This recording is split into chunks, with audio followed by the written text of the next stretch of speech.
Hey, it's April Grant here, and I'm excited to help you find your next rental. As a realtor, I have access to the MLS. The MLS will give you different options from the standard apartments that you may see driving around the city.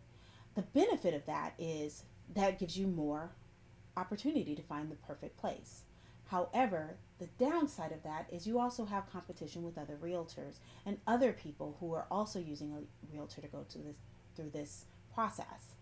And ultimately, this little video is here to help you understand what that process is and how to make sure that you are the person that receives the next rental.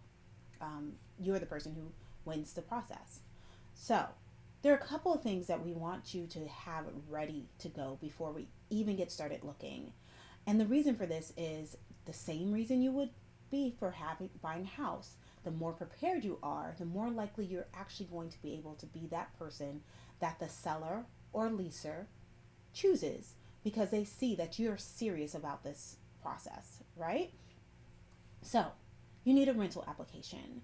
If you go to this page, sellingpalmbeaches.com/leasing, I have a rental application on there. Fill it out. Do not fill in the address because we don't know where we're applying yet, but you need to fill it out for every person in your household over 18. And yes, even if he's a student or she's a student and has no income, they still need to fill out this form. And the reason why is almost every place requires us to tell them all the adults, all of the parties, not just adults, who are staying in the unit. And we want to make sure that they have a clear idea of who is going to be living there. And upfront, honest, and transparency. That's what we're going for. Second, we need a copy of your FICO score. Not just your FICO score, but your credit report and your FICO score. Now, some banks are providing this free. Sometimes they give you one free report a year.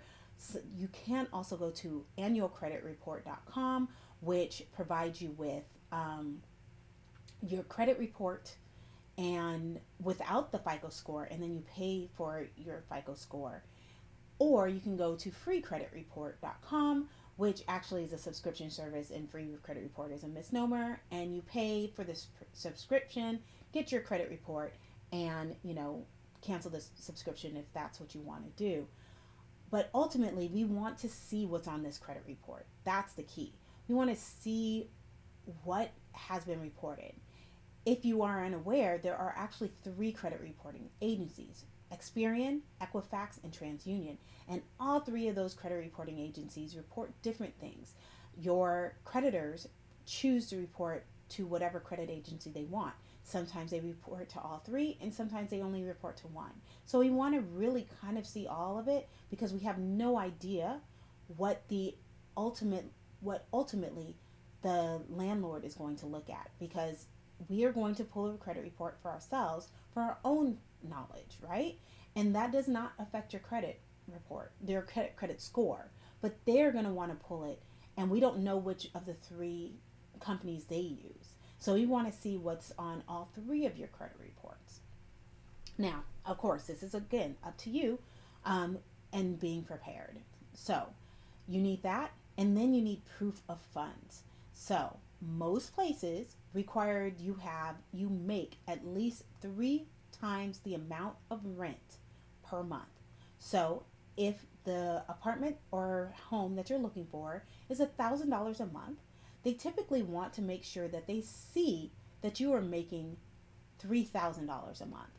Now, of course, if you have multiple people over the age of 18, that's super simple. So we need proof of that.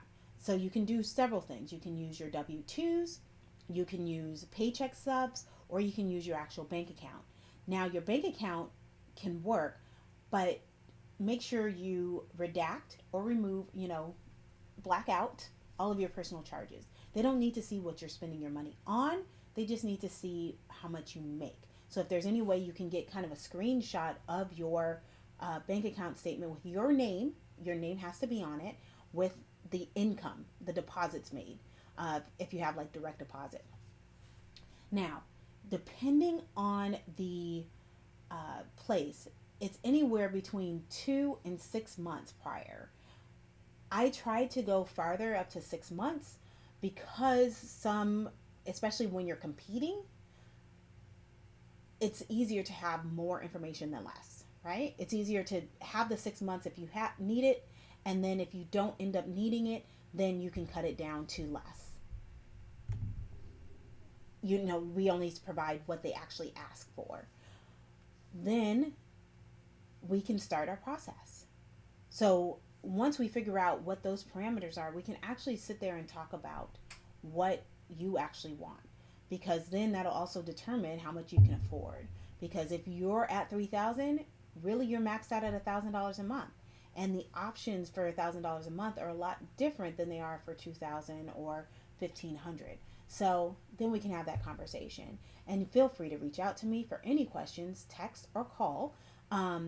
My email address is Realtor April G, Realtor April, APRIL G, last initial G as in George, at gmail.com.